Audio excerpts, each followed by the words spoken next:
Ողջույն, հարգելի հայրենակիցներ։ Ինչպես գիտենք, ազգային ժողովում կրկեսը շարունակվում է, ցավոք սրտի, տեսնում ենք, որ այս իշխանական ուժերը եւ կեղծ ընդդիմությունը սկսում են նորից միմյանց դեմ մակերեսորեն պայքարել, ինչպես միշտ են արել, եւ տեսնում ենք, որ գլխավոր թեմաներից մեկը, որի շուրջ այդ վեճը պտտվում է, այն է, որ ներկայիս քեմալական պատգամավորները փորձում են դատել կամ դատում են կաթողիկոսին եւ ազգային ժողովում, ինչպես նաեւ ազգային ժողովից դուրս, այս կեղծ ընդդիմությունը, այս հույսասպան դաշինքները իրենց բողոքն են հայտնում այդ ամբողջ գործընթացի դեմ։ Սա լավագույն թեման է, որի շուրջ այս սրիկաները կարողանում են միմյանց դեմ վիճել, որովհետեւ դա լավ պատրանք է ստեղծում, որ այս ամբողջ իշխանության դեմ, այս ազգադավ իշխանության դեմ իբր իրական ընդդիմություն գոյություն ունի։ Եվ ես միշտ ասել եմ նախկինում ու հիմա էլ եմ ուզում պնդեմ, որ այս ամենը, ինչ կատարվում է, այս ամբողջ վեճը, եկեղեցու շուրջ եւ այլն, դա հատուկ է կազմակերպվում հենց նորից Կրեմլի կողմից, որպեսզի պառակտի հայ հասարակությունը եւ հայ ազգին միմյանց դեմ կռվեցնի։ Ես դա վաղուց եմ ասել, ես դա ասել եմ հենց այն ժամանակ, երբ որ սկսեց այս ամենը արդեն մի տարուց ավել։ Սա նորից ասեմ, այդ լավագույն թեման է, որի շուրջ մարդիկ կարող են այսպես վիճեն, ցույց տան, որ պայքար է տեղի ունենում, իսկական ինչ որ տենց դիմադրություն կա այս ամբողջ հակահայկական երևույթի դեմ, որը շարունակում է տարածվել մեր երկրում։ Բայց պետք է ավելի խորը նայենք այս ամեն ինչին։ Չեն կարող միայն մակերեսորեն նայել ու ասել, հա, տեսեք, ուրեմն եթե կաթողիկոսը դատում է, սրանք պայքարում են դրա դեմ, ուրեմն կա ինչ որ իսկական ընդդիմություն կա։ Դրա համար շատ են սիրում այս թեման շահարկեն այս սրիկաները։ Եվ այս ամենը նորից բարձաբանելու համար մենք պետք է մի քիչ հետ գնանք, դեպ տեսնենք 2018 թվականին ինչ էր տեղի ունենում։ Մենք կհիշենք, որ այս նույն կաթողիկոսը այն ժամանակ աջակցեց Գերագույն խրտվիլակ դավաճանին ու այդ ամբողջ կեղծ հեղափոխությանը, ինչպես նաև մյուս կեղծ հոգևորականները։ Մի մասը բարձրաձայն էր իր աջակցությունը հայտնում, մի մասը թաքուն։ Բարձրաձայն մենք հիշում ենք, թե ինչպես էր Միքայել Աջափայանը գովաբանում Փաշինյանին, ասում էր, որ նա իր կամքով կարողացավ հայ ազգին տանել ազատության եւ այլն եւ այլն, նա հրապարակայնորեն դա ասաց Գյումրիում։ Ու ես այն ժամանակ լավ հիշում եմ, ես այն ժամանակ բաց համ անձամբ մարդկանց ասում էի, որ չհավատան այս սրիկաներին, սրանք խաբեբաներ են, ու նաեւ արցանց էի լիքը գրառումներ անում, շատերը իմ դեմ են դուրս գալիս, բայց ես չեմ հիշում մի հոգևորական եկեղեցու մի ներկայացուցիչ, որ այդ ամբողջ երևույթի դեմ մի բան ասեր։ Ես հասկացա, որ այդ ժամանակ նաև եկեղեցին էր մասնակցում այդ սատանայական իշխանափոխությանը։ Հիմա կասեք, դե նորից կասեք, դե ժողովրդի հետ էին, Փաշինյանի հետ չէին, դա արդարացում չէ։ Ես բազմիցս ասել եմ, ամբողջ իմաստը եկեղեցի, կաթողիկոս, հոգևորականներ ունենալու այն է, որ նման ժամանակներում ճշմարտությունը ասեն, ոչ թե ընկնեն ամբողջի հետևից, ճշմարտությունը ասեն, անկախ նրանից, թե որքան ոչ պոպուլար է այդ ճշմարտությունը այդ պահին, դա նրանց պարտականությունն է դա անելու, ու չարեցին, նշանակում է ձախողեցին, նրանք չկատարեցին իրենց պարտականությունը, իրենց բարոյական պարտականությունը ազգի նկատմամբ, նրանք մասնակցեցին այդ սատանայական իշխանափոխությանը, ու այդ նաև բազմիցս ասել եմ, որ ցավոք սրտի մեր եկեղեցին, ինչպես նաև մեր պետությունը հիմնովին կոռումպացվել է հակահայկական ուժերի կողմից, մասնավորապես Կրեմլի կողմից։ Ես չգիտեմ, երբ որ դա ասում եմ, մարդիկ կարծում են ես եկեղեցու դեմ եմ։ Ինչ որ եկեղեցու դեմ եմ բան ասում։ Իհարկե ոչ։ Ինչպես ասենք, մարդը, որ պետությանն է քննադատում, կառավարությանն է քննադատում, չի նշանակում, որ ինքը դեմ է, որ պետություն ունենանք։ Մենք բարձ ասում ենք, որ եթե կարողացել են պետությանը կոռումպացնել, մեդիա դաշտը կոռումպացնել, բնականաբար եկեղեցին են կոռումպացել, ցավոք սրտի։ Դա է իրավիճակը։ Մենք նաև կարող ենք հիշել 2020 թվականին, երբ որ եկեղեցին կաթողիկոսի հրամանով զանգ չհնչեցրին, երբ որ Արցախը վտանգի տակ էր 44 օրյա դավադիր պատերազմի ընթացքում։ Մի պահ կար հոկտեմբերի 17-ին, որ այո, ինչ-որ մի զանգ հնչեցրին, բայց դա ինչ-որ համախմբման կոչ չէր։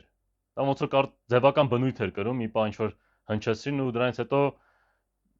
մարեց գնաց, այսինքն հետևողական չէին այդ առումով, հատուկ ինչ-որ կոչեր չեղան, որ Արցախը վտանգի տակ է, ազգադավները փորձում են դավեն Արցախը եւ այլն, տան թուրքերին,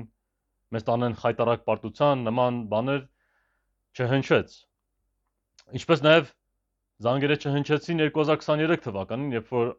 Արցախը շրջափակման մեջ էր ու էթնիկ զտման էր ենթարկվում Արցախի հայ բնակչությունը։ Այդ ժամանակ էլ եկեղեցին զանգերը չհնչեցրեց։ Ինչի համար։ Որովհետև հատուկ հրաման էին ստացել, ինչպես 18 թվականին հրաման էին ստացել աջակցել այս սատանայական թրքամետ իշխանությանը, այս խմբակին, որ եկավ իշխանության, այնպես էլ այն նույն հրամանը ստացել էին 2020 թվականին, 2023 թվականին, որ լռեն, ոչ մի բան չասեն։ Ինչպես նաև այս ուժեղ հույսասպան կուսակցության ներկայացուցիչները,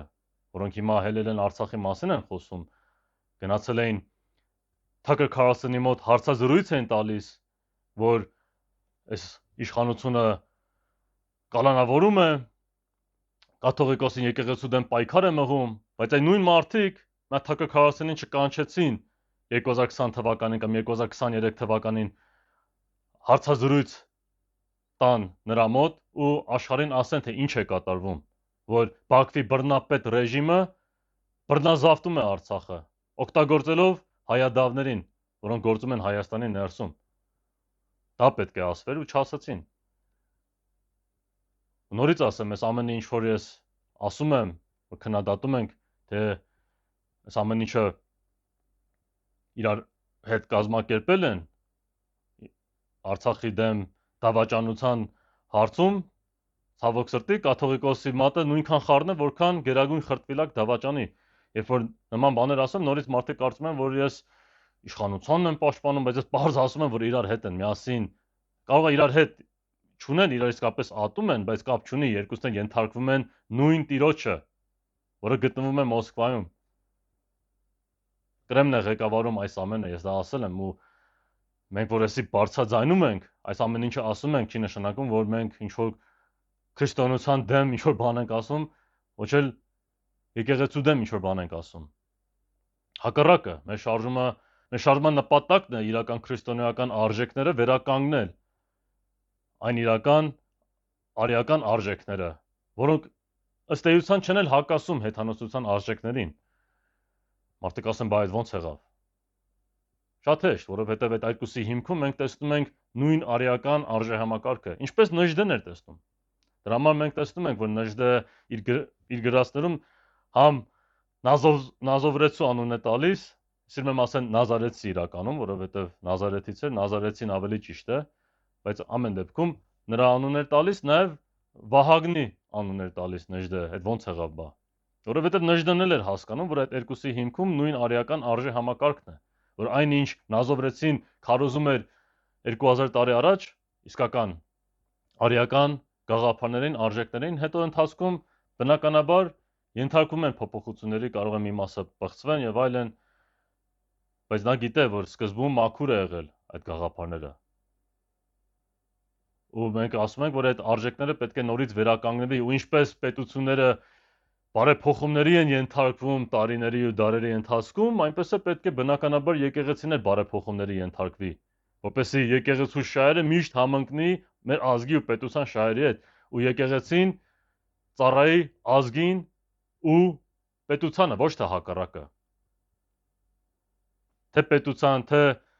բանակի, թե եկեղեցու մեկ պատվիրանը պետք է լինի այն, որ պատվեն մշակույթը, սիրեն ազգը ու պաշտպանեն հայրենիքը։ Բոլորը պետք է ծառայեն մեր ազգի զարգացմանը։ Դա է բոլորի նպատակը, այդ ամեն ինչը միջոց է։ Նպատակը մեր ազգի, մեր ցեղի գոյությունն է, շարունակությունն է, մեր հայրենիքի բարգավաճումն է։ Դա է ամենակարևորը։ Մեր նպատակն է այդ բոլորին դնենք այն նույն հարթակի վրա, որպեսզի այդ բոլոր կառույցները հայկական ծառայեն այդ մեկ նպատակին։ Դա է մեր նպատակը։ Դա է մեր առաքելությունը, որ մենք նման ազգային պետություն ստեղծենք, նման ցեղակրոն Հայաստան ունենանք, որը դա կկարողանա անել, որպեսզի պառակտումը վերացնի, որպեսզի չլինի այլևս նման պառակտում։ Ու Կրեմլը շատ լավ է գիտի, ու նաև այս ամեն ինչը անելով, եկեղեցուն պետության դեմ հանելով, պետությունը եկեղեցու դեմ հանելով, մենք տեսնում ենք այդ պառակտումը, տեսնում ենք, որ դա իրեն պետք է, որովհետև չի կարող մի հասարակությանը տիրել, եթե հասարակությունը համախմբված է։ Ինչպես ասում են, բաժանիր, որ տիրես, նա հենց դա է անում։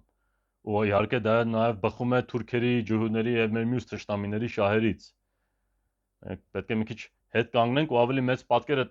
դիտարկենք, ինչպես միշտ։ Ես անընդհատ այս հաղորդումները նկարահանում եմ շաբաթը մեկ, որպեսզի մարդկանց այդ մեծ պատկերը ցույց տամ, որ տեսնեն ինչ է կատարվում։ Որ չտեսնեն միայն լուրերը ինչ որ մի բան ասում են ու ուրեմն հա, էտա մակերեսորեն միայն նայեն ու հավատան մի անգամից, որ հա, ուրեմն էսա պետք է մի անգամից կաթողիկոսին աջակցենք, սրան դեմ լինենք, նրան դեմ լինենք, ոչ, նորից ասեմ, բոլորը մի համակարգի մասն են կազմում։ Ցավոք սրտի մեկ եկեղեցին էլ է այդ նեո-բոլշևիկյան համակարգի մաս կազմում արդեն 35 տարի։ Ես սիրում եմ 91 թվականից եմ հաշվում, որովհետև նոր անկախ պետականությունը վերականգնեցինք, բայց ցավոք սրտի միայն դե յուրե ունեցանք այդ անկախությունը, դե ֆակտո դեռ չունենք, բայց ամեն դեպքում ես միայն վերցնում եմ այս վերջին 35 տարիները, 91 թվականից սկսած։ Բայց նորից ասեմ, մեր շարժումը հակաքրիստոնեական չէ, բնավ հակառակը մեր նպատակն է իրական արիական քրիստոնեությունը վերականգնել, մեր նպատակն է մեր երկրից արմատախիլ անել այդ աթեիստական, հեդոնիստական, ապազգային, սատանիստական պիղծ արժեքները, որոնք սատանայի որդիները տարածում են մեր երկրում ու նաև բոլոր մյուս արիական երկրներում։ Ու մենք միակ շարժումն ենք, միակ քաղաքական շարժումն ենք Հայաստանում եւ առասարակ հայության մեջ, որը ուղիղ պայքարում է հուդայիզմի դեմ ու նրա ստեղծած քաղաքական շարժման սիոնիզմի դեմ, որովհետև դա համարում ենք մեր բարոյական պարտականությունը որպես քրիստոնյաներ, իրական քրիստոնյաներ։ Մարդ չի կարող իրեն քրիստոնյա համարել, եթե չպայքարի սատանայի որդիների ծրագրերի ու օրակարգի դեմ։ Դա հակասություն է։ Մենք տեսնում ենք այդ ամեն ինչը, ինչ որ քարոզել են գաղափարախոսությունները, որոնք ստեղծել են կոմունիզմը, չգիտեմ, LGBT, ֆեմինիզմը, ամեն ինչը դա հենց սատանիզմն է, դա հենց արել են, որպեսզի արիական աշխարհը պղծեն ներսից ու մենք այդ արժեքների, այդ երևույթի դեմ ենք պայքարում։ Եթե մարդ իրեն քրիստոնյա համարում, պետք է այդ ամեն ինչի դեմ պայքարի գոնե ճշմարտությունը բարձրաձայնելով։ Դա քիչ բան չէ, նորից եմ ասել։ Այդ քիչ բան չէ, եթե մարդ կազմակերպված ձևով հետևողականորեն այդ ճիշտ բաները քարոզի ու այդ ամեն ինչի դեմ պայքարի։ Դա քիչ չէ։ Դա իրական իմ կարծիքով քրիստոնյա լինելը, ոչ թե միայն եկեղեցում շաբաթը մեկ մոմ վառել եւ այլն։ Եթե մենք իսկապես քրիստոնեական արժեքներ ենք կրում, մենք պետք է ուրեմն պայքարենք այն երևույթի դեմ, որը խաչեց նազովրեցուն 2000 տարի առաջ։ Ամեն դեպքում շատ չեմ ուզում խորանամ կրոնական թեմաներին։ Ասածս այն է, որ այս նույն նեոբոլշևիկյան համակարգի մաս է կազմում ցավոք սրտի նաև մեկ եկեղեցին ու նրանք բոլորը ենթարկվում են Կրեմլին, ծառայում են Մոսկվայի շահերին, ցավոք սրտի։ Բայց լավ լուրն այն է, որ Մոսկվան, ինչպես տեսնում ենք, Ռուսաստանի դաշտությունը գնալով գնում է կործանման, ինչպես բազմիցս ասել եմ, ինչպես ցարական Ռուսաստանը կործանվեց 17 թվականին ու Սովետը կործանվեց 91 թվականին, իմ խորին համոզմունքն է, որ Ռուսաստանի Ֆեդերացիան նույնպես այդ ճակատագրին արժանանալու գուցե ավելի մեծ ձևով, քան ցարական Ռուսաստանի ու Սովետի կործանումները միասին վերցրած։ Ես դրան հավատում եմ։ Ու բոլոր նշանները դա են ցույց տալիս, որ նա 4.5 տարում չի կարողանում Դոնբասը գրավել։ Խայտարակ պարտություն է կրում։ Այն նույն պետությունը, որը իբր միայնակ պայքարեց նացիոնալ-սոցիալիստական Գերմանիայի դեմ, կարողացավ 4 տարում հասնի Բերլին գրավի, չի կարողանում հիմա 4.5 տարում Դոնբասը գրավի։ սպառակտվում է, այդ պատրվում է այդ իր ամբողջ ուժի պատրանքը, որ ստեղծել է, որ իբր տենց գերհզոր պետությունն է, ու մենք պատմությունը դիտարկելով կտեսնենք կայսրությունները սկսում են կործանվել, երբ որ այդ պատրանքը պատրվում է։ Ու մենք հիմա տեսնում ենք, որ նաև օրինակ Չեչնիայում Կադիրովը, Ռազման Կադիրովը, ով Չեչնիայի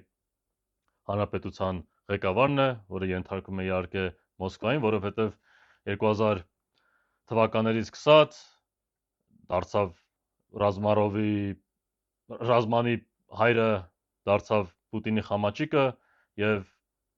որոշեց ծառայել Մոսկվային։ Մենք տեսնում ենք, որ այդ կլանը, այդ Կադիրովների կլանը արդեն մեռնում է, որովհետև այս Ռազման Կադիրովը վատառողջ է, շուտով կարող է մահանալ, ու դա կարող է, ոչ թե կարող է, ինձ թվում է հաստատ կոչնչացնի այն բանավոր համաձայնությունը, որը կար Պուտինի եւ Կադիրով իշխանության միջև։ Ու երբ դա լինի, շատ հավանական է, որ չեչեները նորից ապստամբություն կբարձրացնեն Ռուսաստանի ներսում, ու դա կարող է շղթայական ռեակցիա ստեղծել ամբողջ Ռուսաստանի Դաշնությունում։ Չեչեները բավականին ըմբոստ են եղել ռուսական կայսրության դեմ, ու մենք պետք է հասկանանք, որ չեչեները առհասարակ չեն սիրում Կադիրովի իշխանությունը մեծ մասը։ Նրանք գիտեն, որ նրանք ենթարկվում են Մոսկվային, ու երբ որ այդ բանավոր համաձայնությունը ոչնչացվի ու Ռուսաստանը գնալով թուլանա, կարող է երրորդ ապստամբությունը սկսել այս Ռուսաստանի Ֆեդերացիայի դեմ, ինչպես եղավ 90-ականներին, հետո մի անգամ 90-ականների վերջին, սա կարող է երրորդ անգամ լինել։ Այսինքն Ռուսաստանը ոչ միայն խնդիրների առաջ է կանգնել իր արտաքին ճակատում, այլև իր ներքին ճակատում։ Ու այդ ամեն ինչը իմ կարծիքով համընկնելու է։ Նա չի կարողանա, Ռուսաստանի Ֆեդերացիան չի կարողանալու կանգուն մնալ։ Ում պատմությունը դիտարկելով մենք տեսնում ենք, որ առհասարակ կայսրությունները մոտավորապես 300 տարի են ապրում, հատկապես այս ժամանակակից աշխարհում։ Ու ինչպես գիտենք, ռուսական կայսրությունը հիմնականում հիմնադրվեց 1728 թվականին, ու այս 2028 թվականին արդեն լրանում է իր 300-ամյակը։ Այս ամեն ինչը հետաքրքիր ձևով համընկնում է։ Ու Չեմ ասում, ինչու եմ այս ամեն ինչը ասում ու ինչ կապ ունի դա եկեղեցու, որովհետև նորից ասեմ, մենք չպետք է միայն նայենք, որ սա եկեղեցին է, կառավարությունը, այս ամբողջը նեոբոլշևիկյան համակարգ է, մի համակարգ է, որը կառավարվում է Կրեմլից, ենթարկվում է Մոսկվային, ու երբ ռուսական կայսրությունը ընկնի մեծ ճգնաժամի, դա կպատրի այս համակարգը ու նաև այն պատրանքը, որը ստեղծել է այս համակարգը։ Ու այս բոլոր մեծ կուսակցությունները կործանվելու են իրենց իսկ ստերի ծանրության տակ, ինչպես բազմիցս ասել եմ։ Հիմա երևում են այդպես մեծ, չէ, անթիվ ռեսուրսներ, գումարներ, բայց այդ ամեն ինչը պատրանք է, այդ ամեն ինչը փուչիկ է, որը մի ասեղի հպումից պայթելու է։ Ու ես չեմ լսում ուրիշները դա հստակ ասեն։ Շատերը կարող լինեն ասեն, հա, Ռուսաստանը ճգնաժամի մեջ է, էսա, այնա, հետո ասում են, որ հենց Ռուսաստանը անգնի ճգնաժամ, միանգամից այստեղ ազգային իշխանություն կձևավորվի, այդ որտեղից է գալու այդ ազգային իշխանությունը։ Մենք պետք է հիմիկվանից պատրաստենք, թեկուզ նորից ասեմ, փոքրաթիվ լինենք, թեկուզ բնակչության չնչին փոքրամասնության վրա ազդեցություն ունենանք, բայց ամեն դեպքում մենք լինենք որպես իրական այլընտրանքը այդ կոռումպացված ու փտած համակարգի, որպեսզի մենք լինենք պատրաստ, երբ որ մարդիկ խոճապի մատնվեն եւ այս համակարգը կործանվի, մենք պատրաստ լինենք ու խոճապի չմատնվենք, մենք կանգնենք այդ բեմին ու ասենք, որ մենք ենք իրական այլընտրանքը, մենք ենք ազգային այլընտրանքը։ Ու նորից եմ ասել, թող ուրիշները նույնը անեն, հետո այդ ժամանակ մենք կկարողանանք մի կոալիցիա ստեղծել անկախ այս համակարգից։ Այսօր հետ էի ուզում ասել, որ եկեղեցին, նորից ասեմ, իշխանության հետ միասին ծառայում է նույն համակարգին, ու երբ այդ համակարգը պատրվի Ռուսաստանի Դաշնության կործանումով, դա մեզ համար մեծ հնարավորության պատուհան է բացելու։ Հա, իհարկե չեչեները մեր դաշնակիցը չեն, որովհետև չեչեների մի մասը աջակցում էր Ադրբեջանին մեր դեմ Արցախյան ազատագրական պատերազմում։ Բայց ամեն դեպքում, եթե այս անգամ մի ապստամբություն լինի Ռուսաստանի դեմ, Մոսկվայի դեմ, ռուսական իշխանության դեմ, ես միայն կողջունեմ այդ պայքարը չեչեների, որովհետև իմ թշնամին ժամանակավորապես կարող է լինել իմ բարեկամը այդ հարցում։ Ու այդ երբ որ այդ մեծ ցնցումները գան, մենք էլ այդ հնարավորությունը կունենանք, մարդիկ ասեն, բա մենք ոտի տակ ենք ընկնելու եւ այլն, այտենց տարբեր հանրապետություններ են ստեղծվելու, ինչա մենք ապիկար ենք, մենք ուրեմն sense նստենք ոչ մի բան չանենք, մենք տենց թույլ ենք։ Մեր համար էլ է ուրեմն հնարավորություն բացվելու, որ մենք անկաշկանդ կարողանանք պայքարել մեր շահերի համար։ Ու Բաքվին վերջնականապես ծնկի բերենք այդ հնարավորության պատուանը երբ բացվի։ Ես դրան եմ հավատում, դրա համար եմ պայքարում։ Դրա համար գիտեմ մարդիկ այս բանին ցինիկ են դարձել, հուսահատ են դարձել, անտարբեր են դարձել, բայց մի կորցրեք ձեր հավատը, խոսում ենք քրիստոնեությունից, խոսում ենք հավատից եւ այլն, հավատ ունեցեք, որ այդ պահը գալու է, այդ հնարավորության պատուանը բացվելու է եւ եթե իսկապես հավատում եք դրան, ուրեմն փորձեք պատրաստվել, փորձեք կազմակերպվել, փորձեք ձեր ռեսուրսները հավաքել ու գոնե հոգեպես պատրաստվեք, որ նման պահը գա, դուք արդեն իմանաք որ ուժին աջակցեք, ինչպես աջակցեք եւ այլն։ Ու մեր նյութերը կիսեք, այս հեռարձակումը տարածեք ու կապ հաստատեք մեր հետ։ Մենք հիմիկվանից նորից ասեմ, պետք է պատրաստվենք։ Ցնցումները գալու են ու եթե մենք ուզում ենք առաջի կամքը կատարել, մենք պետք է պատրաստ լինենք այդ կամքը կատարելու։ Մենք չենք կարող խառնվենք իրար, մենք չենք կարող նույն սխալները անել, ինչ անում ենք անցյալում։ Ժամանակը գալիս է, որ մենք շտկենք նախորդ սխալները, այս անգամ մեր ազգին ճիշտ ճանապարհը ցույց տալու ու բարգավաճ երկիր կառուցելու։ Այսօր այսքանը։ Դուք դիտում եք հոսանքի ազգային ձայնը եւ ամեն դեպքում կեցցե Հայաստանը։